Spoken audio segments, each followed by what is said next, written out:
So you lived through the golden era, and let's say with all the pieces in place that we're all trying to create, because I'm not the only one doing this, which is an Mm. incredible thing for me to say. There's like 514 online mix.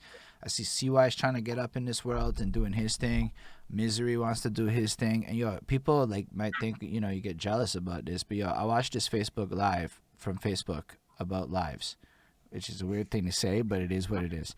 But they were talking about community managing and how communities work. And the truth is the way the Facebook game works without spending hella money is to go my contest group. As an example, I have a contest group running, and it's not to promote my contest. There's also Smoking Ink, the Sean Couvret guy, whatever. He has a contest. So now our contests are friends. So I'm sponsoring his shit, he's sponsoring my shit. And then if the next contest comes in, we link up. And what we're actually doing is leveraging our respective networks to create a global network effect and creating like a momentum of shit.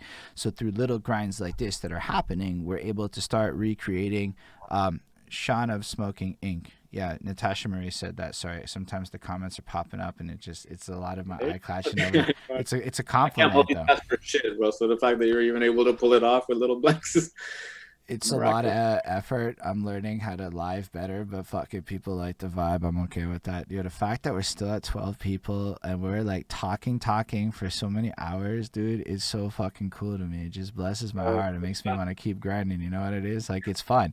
Like, if nobody's there, those are the ones that are like, it's hard. It's hard. Like, it's just not All the right, same. let's wrap this up. No, I mean, I'm gonna do it, right? Because you know that you're Yeah, gonna get the content after. But really, like you said, man, it's the people that don't want to like talk, right? Like, they're like, I don't it's know. like pulling teeth. It's like, bro, I'm giving you a platform and speak your piece. I think maybe some people just don't have anything to say. I don't know. That's possible, or maybe they don't know how to talk to me. I mean, you've talked to me beforehand. You're aware a little bit of my style, but even then, I think it's still like, I'm talking to people I've never talked to in my life. I've never met in my whole fucking life, and they're just got a bunch of opinions and shit, and they just believe in shit and they're spitting shit. But the problem is then I also met another calm person, and in 8 words, they're using brevity and they're actually dropping like profound wisdom. So they say like 8 things, and I unpack it into like a 3-minute thing. But when you Mm. watch it after I talked 80% of the fucking time, because there is. Yeah, no, you stop. Okay, you stop it, and you're like, and then you break down what they say. But that's one of the dopest things about you is the way that you're able to you identify these things, even in the music. Like from you doing even just my album review, I hear you like break down my own shit, and it's like, and you get it. Like, bro, there's no feeling like it No, because I I'm mean, trying to communicate to with be you. So fair, to know that like, you received it, it's like, bro, I love that. And you have this. I think it's a gift of being able to connect with people, being able to connect with the music. I don't well, know what it's it's called, but I not think like, it's but it's hit or miss, right? Because, sometimes I strike the fuck out and it's just yeah. awful. Or like I'm in a bad mood and I'm feeling away. Or like, but your music in particular, check it. What's the life like? Corporate grind, making side hustle, grow, trying to make $1 million, clean and legit. I mean, I could write your songs from a content perspective. Like, Mm. I wrote an album about the alternative grind. It's about corporate America and shit. It's about being an office worker and how it's a fucking grind. And I use a lot of hip hop words to correlate these things together as ideas. Most people wouldn't probably feel it. Whereas I feel like if you heard that product, you don't have to. It's long. I get it. You don't have to bump that shit. But like, I'm not. But like, if you heard it, you might be like, bro. You might even catch things other people wouldn't catch because they don't. Like, it is what it is. But when I heard your album, I'm like, yo, poor Merker. I'm his target audience. Poor Merker.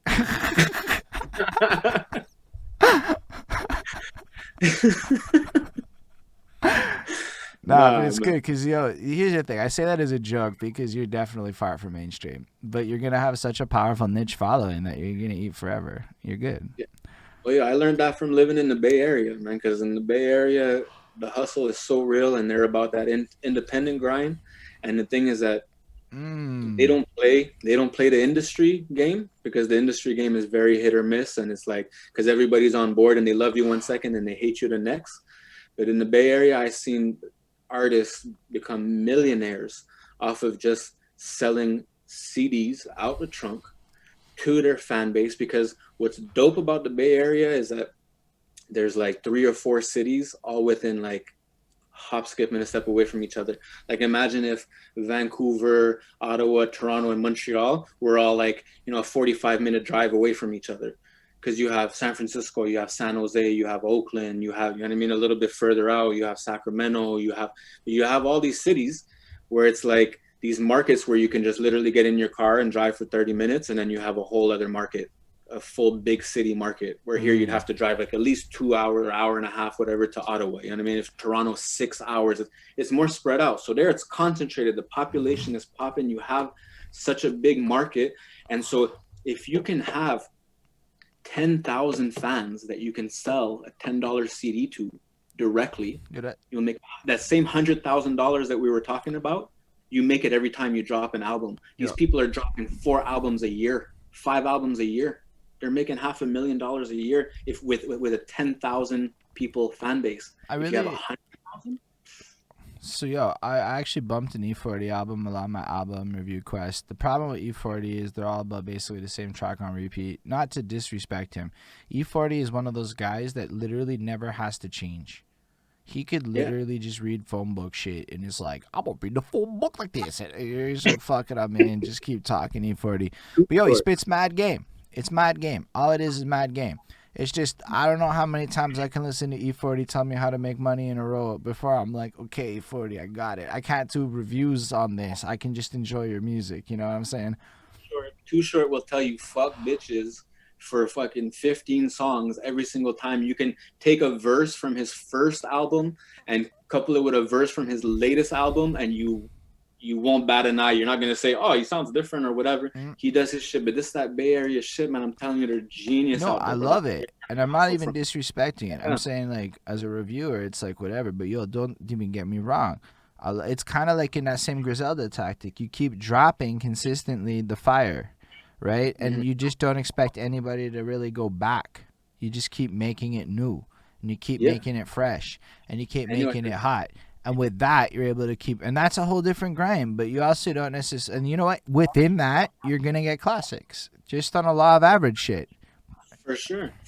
And what you were talking about the groups, the contest groups, and like linking together and sharing networks and whatever. Bro, they kill that shit out there. The collab albums. Right, they've been doing that forever in the Bay. And because if you have your 20,000 fans and I have my 20,000 fans, well, now instead of making 100 grand, we're making 300 grand. You know what I mean? On the album, and we're splitting it same way. But now some of your fans became mine became yours. So when we do our next solo shit, instead of making 100 grand, we're making 200 grand a piece now.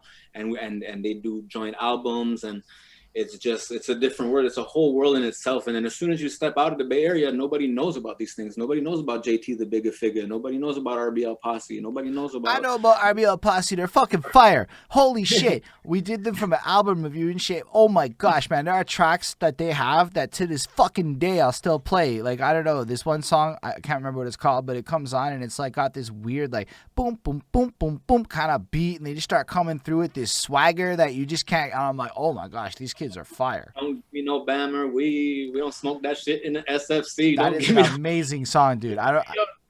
It's such a good track.